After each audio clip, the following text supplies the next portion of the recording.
அங்கே எப்போவுமே வரும்போது 4 சம்பத்தில் 2 சாமி கும்பிட்டு தான் வருவோம். அந்த இரணி கிட்ட பெரும்பாலும் சாமி கும்பிடுவாங்க. இல்லை எப்போவுமே வண்டி ஒரு 50-60 வண்டி அங்கே நிற்கும். இன்னைக்கு வண்டியை காணோம்.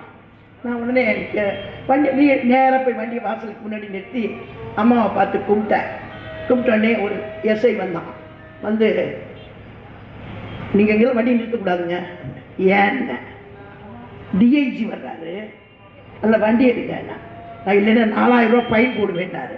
ஏய் 40,000 ரூபா போட்டுக்க ஃபைனு, அதை பற்றியெல்லாம் எங்களுக்கு கவலை கிடையாது. இல்லை டிஐஜின்னு 2 கொம்பா, அவர் இந்த நாட்டு பிரஜை தானே, அவரை நிற்கட்டுமே, அவர் பஞ்சம் நிற்கட்டுமே. கோயில் யார் வேணாலும் கும்பிடலாம், கோயில் யார் வேணாலும் கும்பிடலாம்.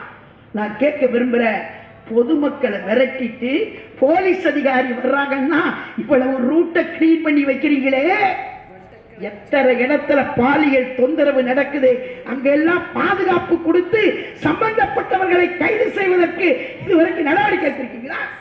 பொய் கணக்கு சொல்றீங்களே சட்டமன்றத்தில், பொய் கணக்கு சொல்றீங்களே. இவ்வளவு பேரை அரெஸ்ட் பண்ணியிருக்கோம், இவ்வளவு பேரை பிடிச்சிருக்கிறோம், சட்டமன்றத்தில் சாய பூசி பேசிட்டு இருக்கீங்களே. நான் கேட்க விரும்புகிறேன், போலீஸ் அதிகாரிகளுக்கு ஒரு சட்டம்.